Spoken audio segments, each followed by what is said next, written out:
Maagang balitaan, maagang usapan sa mga issue at balita. Kasama si Kuya Angelo Palmones sa Magandang Umaga Pilipinas. Mula Lunes hanggang Biyernes.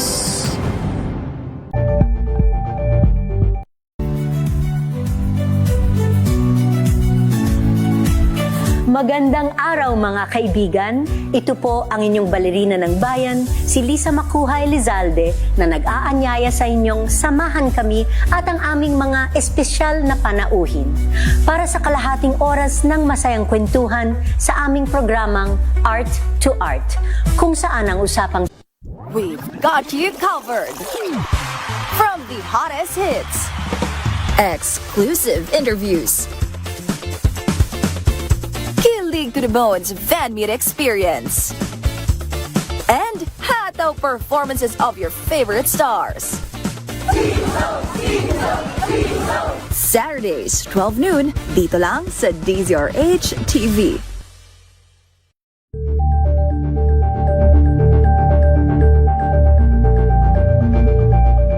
Tambalang Anthony Taberna at Jerry Baha ang gigising sa inyong umaga dahil lalatay ang humahagupit na diskusyon at komentaryo Lunes hanggang Biyernes sa 2x2.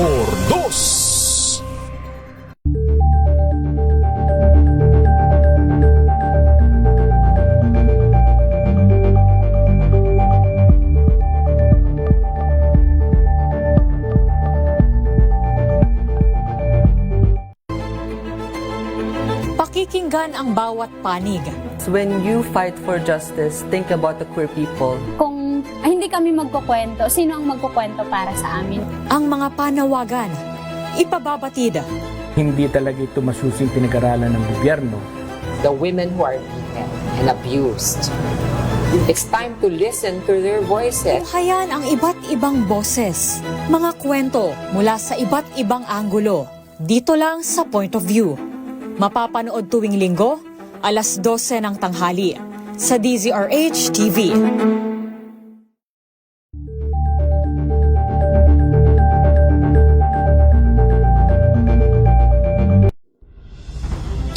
Tuloy-tuloy ang pagtulong, tuloy-tuloy ang pagseserbisyo at tuloy-tuloy ang balitaan kasama si May Binauhan sa Operation Tulong mula Lunes hanggang Biyernes.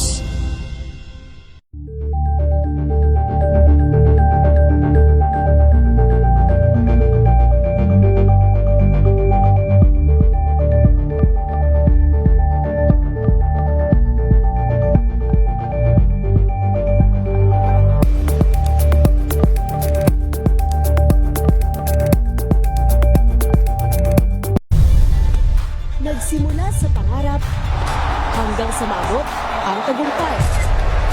Iba't ibang kwento, iba't ibang mukha ng atletang Pilipino.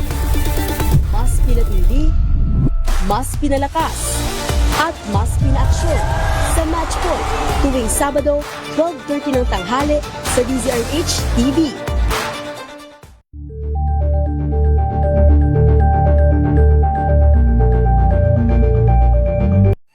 Mga balitang gigising sa inyong umaga. Mga balitang kailangan mong malaman. Mapapakinggan sa ACS Balita sa 2x2. Kasama sina Anthony Taberna at Jerry Baha. Lunes hanggang Biyernes.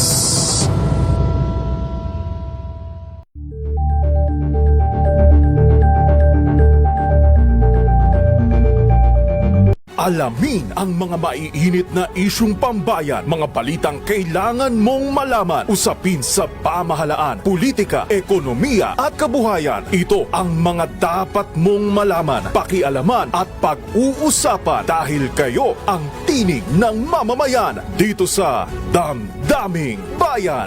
Live sa DZRH Radio, DZRH TV at DZRH Digital. Kasama sinalakay Deo Macalma at Elaine Apit. Araw-araw, Lunes hanggang Biyernes. Damdaming Balita! Balita!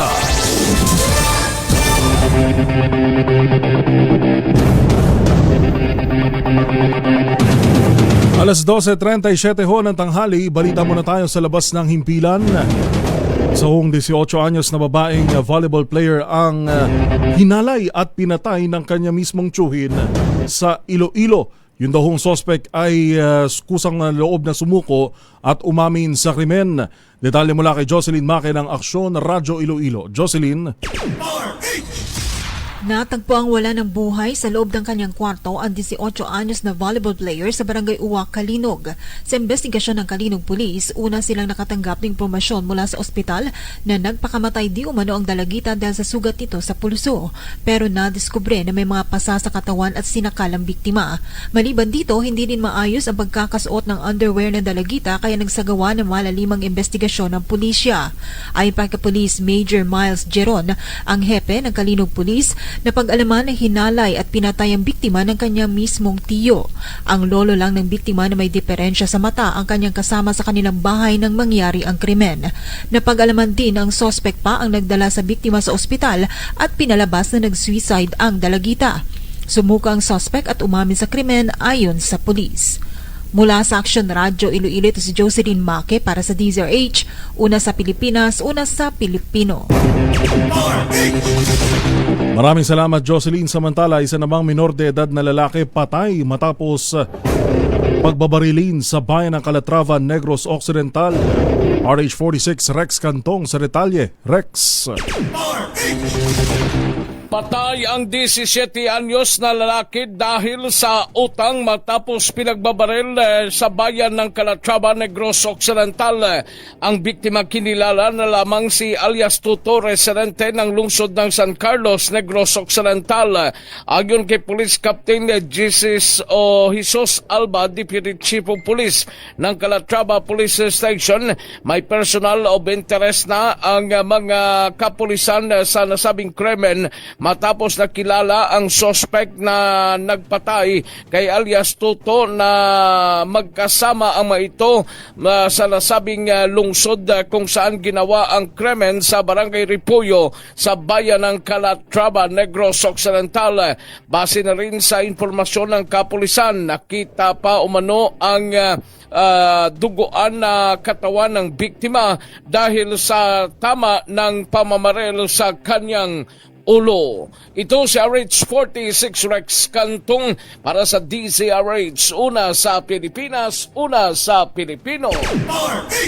Yuel Reyes, Jackie Reso sa RH Balita. Kanina hong alas 8 ng umaga, iniulat ng DOST Pag-asa na tuluyan ng nalusaw. Yun hong binabantayan natin na dating bagyong Basyang na nalusaw bilang humina bilang low pressure area bago tuluyang nalusaw. At ngayon ho ay nasa linya na natin ng tagapagsalita ng Office of Civil Defense. Makikamusta lang ho tayo sa monitoring natin sa mga lugar na sinalanta ho ng bagyo sa Visayas at Mindanao. Sir Juni Castillo, magandang tanghali po. Si Yuel Reyes po ito. Live po tayo sa DZRH. Yuel, magandang hapon, magandang hapon sa ating mga tagapakinig. Opo. Sir Juni, kanina ho ay magandang balita na nalusaw na, pero sa monitoring ho ba natin, ina-expect natin na yung numbers ng mga apektadong particular dun ho sa mga inilikas at sa bilang ng casualties natin ay magsasubside na rin? Hopefully po, no, hindi na madagdagan, Yuel, dahil kaninang umaga yung pinakahuling datos natin doon sa mga apektadong mga kababayan natin, umabot po ito ng 64,360 families, no? O katumbas ito ng 233,000 halos na mga kababayan natin ang naapektuhan sa 517 barangays. No? Dito po sa 500, dito po sa 517 barangays, ano ho yung hardly hit na may tuturing po natin?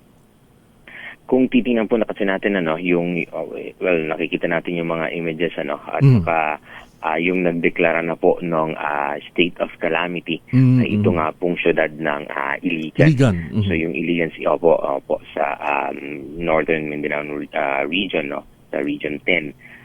meron po kasing doon umabot ng halos mga 14 barangays yung naiulat na binaha, no? Although lahat po ito nag-subside na. In fact nagsagawa na mula pa kahapon ng mga clearing operations. Kaya yung nakikita natin sa yung Tubod River, no, na sa Iligan City, ito po ay malinis na dadaanan na po ito. Sa bilang naman po ng casualties, na pasensya na kayo, natatanong natin yung mga ganito, Sir Juni, ano? Hindi natin talaga gustong tumaas, pero yung latest count ho natin ay 8 pa rin. Yung sa ating official na datos nung NDRRMC po, NDRRMC. yung ating sa NDRRMC sa kaninang umaga merong 6. Pero itong 6 po kasi ito yung again for verification and validation ng ating management of the dead and missing cluster. Yung 6 po na nauna, ito po yung 4 na isang pamilya coming from Cagayan de Oro. Tapos meron pong 2 na landslide po yun, yung sa Cagayan de Oro, and then meron pong 2 coming from Caraga region naman, na ito naman po ay Saksawayang Paladay na nalunod, na anod. And then may 3 pa na naiulat na po si Mayor Frederick Xiao ng Iligan City. So yung 8 kaninang umaga, ngayon po ang for verification and validation ay 10, no? Kasi kabilang na itong kabilang itong 3 from Iligan City. From Iligan, opo. Meron pa po ba tayong ine-expect, sir, na reported pa rin ho sa atin, of course, na for validation pa rin, that possibly this number could go high, or wala naman na po na reported so far? So far po, wala na pong reported, so sana wala na pong madagdag, no? Although siyempre nakakalungkot pa rin, no? Siyam na buhay po itong baga binavalidate natin na nasawi dahil dito sa Bagyong Basha. Opo. Sana at pagdating naman po sa relief natin sa mga evacuation centers natin, Sir Juni, marami pa rin ho ba mga nasa evacuation centers? Opo, meron pa rin mga nasa evacuation center. Although karamihan naman ay nakauwi na dahil gumanda na nga yung ang panahon, umabot po kasi yung ating mga, alam niyo, just the latest number, with the sa ating evacuation centers, ang umabot po kasi itong 236,000, ang 16,000 families doon, or equivalent to 53,000, ay ang nag-evacuate po ito, sa loob nitong 480 evacuation centers. Although as we speak, kinukuha lang namin yung mga datos kung ilan na yung nag-decamp, meaning nagpa-uwi na, so hopefully within the day makuha natin kung ilan na lang dito yung natitira sa loob ng evacuation centers. Alright. At pagdating naman po sa mga pagkain at relief goods natin, so far replenished naman po? Opo, yun yung kagandahan, Yuel, pagdating dito sa ating mga pagkain. At ganun din, not just food but also non-food items. Also yung mga hygiene kits, mga sanitary kits. Ito ay nakapreposition na natin bago pa man. Hindi lang yung mga national government agencies. Kasama na rin siyempre yung mga lokal na pamahalaan natin. Ito kasi nakikita na natin through the pre-disaster risk assessment and scenario building. So nakikita more or less gaano kadami yung taong tatamaan o maapektuhan. Kaya nakakapag-preposition na tayo nito. Yung food, siyempre, this is led by nung DSWD, So hindi pa po natin nakikita ng kukulangin ito. Alright. Maraming salamat po, Sir Juni, sa update, at mabuhay po kayo sa atin hong tuloy-tuloy na pagbabantay para ho sa kapakanan ng ating mga kababayan. Maraming salamat, Joel. Maraming salamat po. Si Sir Juni Castillo, tagapagsalita ng Office of Civil Defense. Yuel Reyes, Jackie Reso sa RH Balita. Alas 12:46, bago lang tayo mag-commercial break, tutukan muna natin po itong balita ni RH19 June Dimacuta dyan sa Cotabato, kung saan patay ho sa pamamaril ang isang retiradong army official. RH19 June Dimacuta, June. Tama ka, Yuel. Hindi na nakabalik pa ng buhay sa kanyang pamilya itong si retired Army Colonel Leonardo Punsalan Songkaya, 68 years old, matapos mapatay sa pananambang sa Barangay Poblasyon, Matalam, Cotabato Province kahapon. Pinambangan ng biktima habang minamaneho ang pick-up truck nito sa bahaging boundary ng Barangay Kidama at Barangay Poblasyon, Matalam. Na-recover mula sa posisyon ng mga nanambang ang mga basyo mula sa caliber 45 at M16. Agaran naglabas ng 500,000 pesos reward money ang Matalam LGU led by Mayor Oscar Valdiveso para sa sinumang makapagtuturo sa identity ng mga nanambang o ng grupong nasa likod ng karahasang ito. Sa panibagong insidente na ito ng pananambang, nagtatanong na ang mamamayan ng Matalam bakit sa halip na mahinto at mabigyang hustisya ang mga naunang biktima, mas lumalala pa umano ang serye ng patayang ito hanggang sa may panibago na namang biktima. Si retired Colonel Songkaya na aktibong katuwang ng LGU sa Peace and Development Building. Sa ilalim ng pamunuan ni Police Colonel Milo Cotones bilang Matalam Chief of Police, 14 katao nang napapatay sa serye ng karahasan sa bayang ito mula November 25 hanggang 2025 na pawang unsolved cases. Bago ang pinakahuling insidente kay retired Colonel Songkaya, 4 na miyembro ng pamilya na pawang minor de edad ang pinaslang at isang sugatan sa Barangay New Abra, Matalam, Cotabato Province ang naitala. Habang wala pa rin hustisya ang Matalam grenade throwing nitong bisperas ang bagong taon na sumugat ng 22 kabataan. Mula sa mainit-init na panahon sa Central Mindanao, RH19, June Di Makutak, DZRH, una sa Pilipinas, una sa Pilipino. Maraming salamat RH19, June Di Makutak, nagdaulat ng live mula ho sa Cotabato Province sa Mindanao. Yuel Reyes, Jackie Resho sa RH Balita. Alas 12 o alas 12:48 na ho ng tanghali.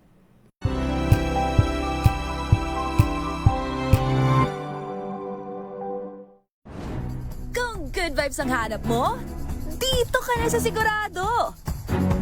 Mula sa mga istoryang nagbibigay ng inspirasyon hanggang sa mga kwentong may dalang solusyon. Mga balitang pampagaan, pakiramdam at pampaganda ng araw. Hindi lang basta good news, kundi the better news. Mula Lunes hanggang Biyernes, 1:00 ng tanghali sa DZRH TV.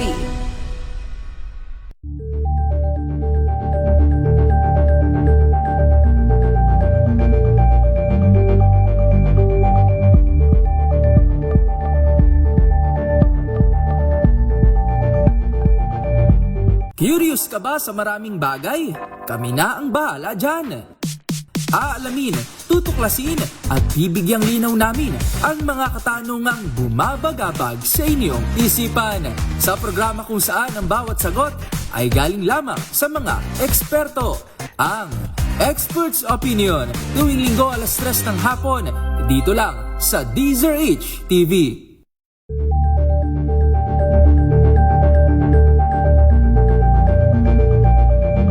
Maagang balitaan, maagang usapan sa mga issue at balita. Kasama si Kuya Angelo Palmones sa Magandang Umaga Pilipinas. Mula Lunes hanggang Biyernes.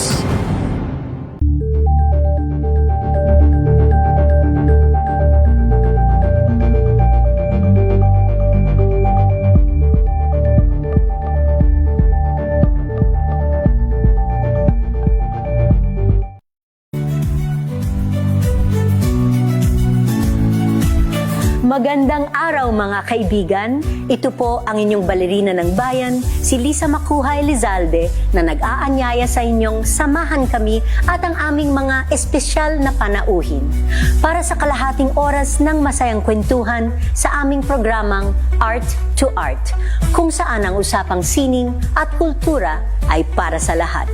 Huwag kaliligtaan, tuwing Linggo, 3:30 ng hapon, dito lamang sa DZRH Radio, DZRH TV, at via online streaming.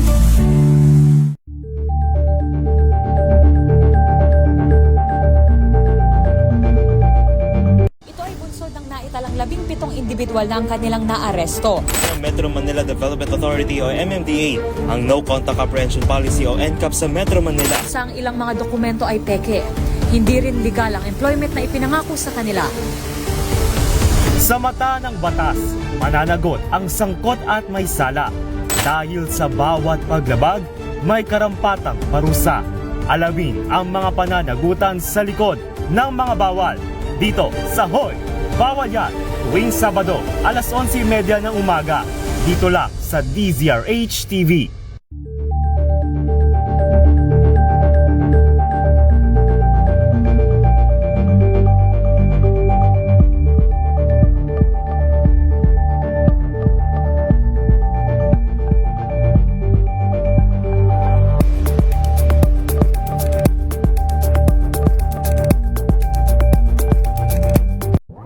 Got you covered. From the hottest hits, exclusive interviews, kilig to the bones fan meet experience, and hataw performances of your favorite stars. Saturdays, 12 noon, dito lang sa DZRH TV.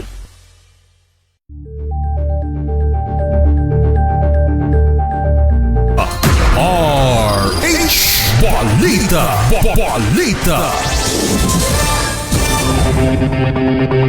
Balik-balita ho tayo, aabot sa 5 milyon ang naitalang passenger volume sa Ninoy Aquino International Airport ngayong buwan ng Enero. Ayon sa New NAIA Infracorp o NNIC, naiulat ang peak volume noong Enero 4 kung saan pumalo ito sa 180,000 na pinakamataas na single-day passenger traffic sa naturang paliparan. Batay sa datos ng NNIC, nasa 2.42 milyon ang international passengers habang 2.54 naman o 2.54 million ang domestic passengers. Parehong mas mataas ang mga ito kumpara sa tala noong January 2025.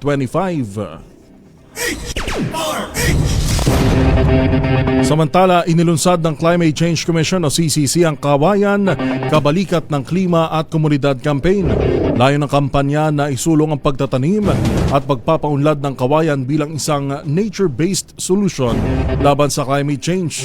Target din nitong imulat ang publiko sa mahalagang papel ng kawayan sa pagbubukas ng mga oportunidad pang-ekonomiya para sa mga lokal na komunidad.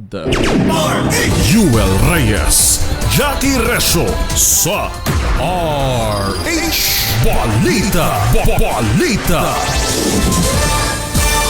Kumustahin na natin ang partnership ng ating pong DZRH Operation Tulong, tuloy-tuloy na serbisyo, tulong medikal, mission partnership, isinasagawa po ngayon sa lalawigan ng Rizal. Saan sa Rizal yan at mga serbisyo medikal na naipagkaloob na ng ating grupo.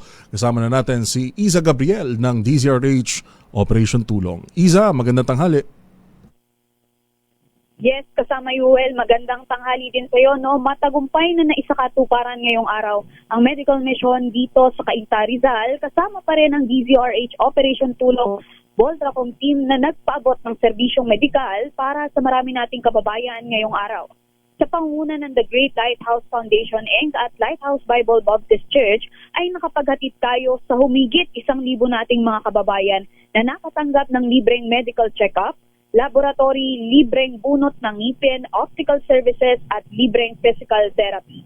Sa mga oras na ito kasama Yuel, bagamat tapos na ang ating medical mission, ay patuloy pa rin ang operasyon dito dahil bago pa man matapos ang pagtanggap kaninang alas 12 ng bilang ng ating mga kababayan, ay biglaan din ang bugso ng kanilang dating na siya rin namang tinanggap natin. No? At sa pakikipag-ugnayan natin kanina sa organizers, ang pinakamaraming nakatanggap ng services ngayong araw, bukod sa libreng check-up, ay ang ating libreng bunot na tinatayang nasa 500 nating mga kababayan ang tumanggap na talaga namang blockbuster dahil na rin sa gaan ng kamay ng ating mga dentista, kabilang na riyan ng ating mga volunteers mula sa DZRH Operation Tulong Voltracom Team. Mula pa rin dito sa Cainta, Rizal, kasama ang ating Operation Tulong Voltracom Team. Anong bago ka mag-extra, Iza, Yes. gaano karami ulit yung mga kababayan natin dyan, mga naserbisyuhan? Yes, kasama Yuel, no? Kanina na nagtanong tayo, nasa 115 kasama Yuel yung bilang ng nakatanggap ng serbisyo ngayong araw. Pero yon ay bandang mga 11:30 pa.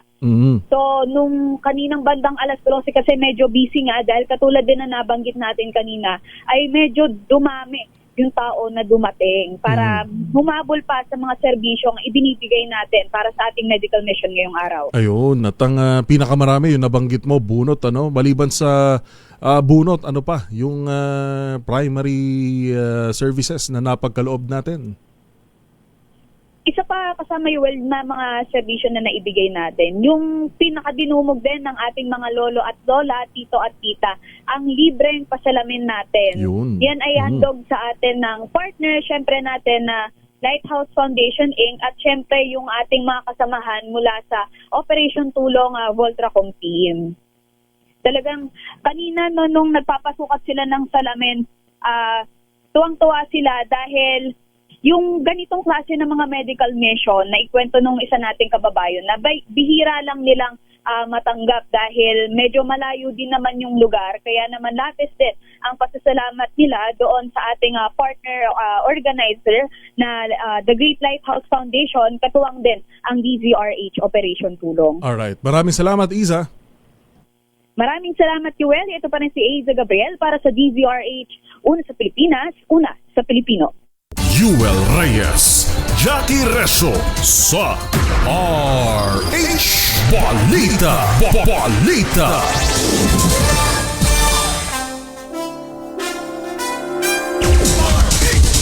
Oras natin, 2 minuto na lang at alauna na ho ng hapon. Balikan natin ang ating headlines.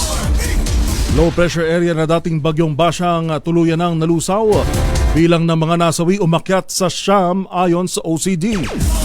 Higit 2,700 pasahero stranded pa rin sa mga pantalan. Vice President Sara Duterte tinawag na walang kredibilidad at walang ebidensya ang impeachment complaint na inihain sa kanya at inindorso ng akbayan. DILG binigyan ng hanggang 2 buwan ng mga LGU para tanggalin ng Apple posters. Taas presyo sa mga produktong petrolyo pasado sa susunod na linggo. At 18 anyos na babae hinalay at pinatay ng mismong tiyuhin. Sospek sumuko at umamin sa krimen sa Kalinog, Iloilo. Yan na po ang kabuuan ng mga balitang itinampok sa RH Balita ngayon pong araw ng Sabado, 7 sa buwan ng Pebrero 2026. Maraming salamat sa ating mga nakasama. Teresita Atienza, Melvin Letrodo, gayon din kay Casa Tornino Lauay. Magandang tanghali po sa inyo.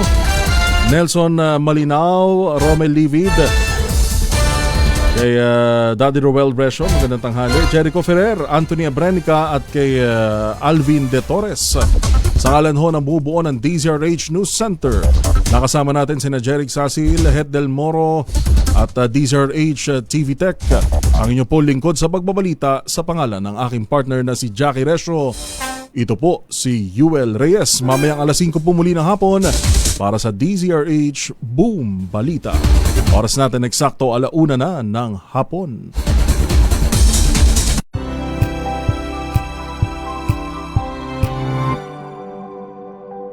Sa loob ng 86 na taon, DZRH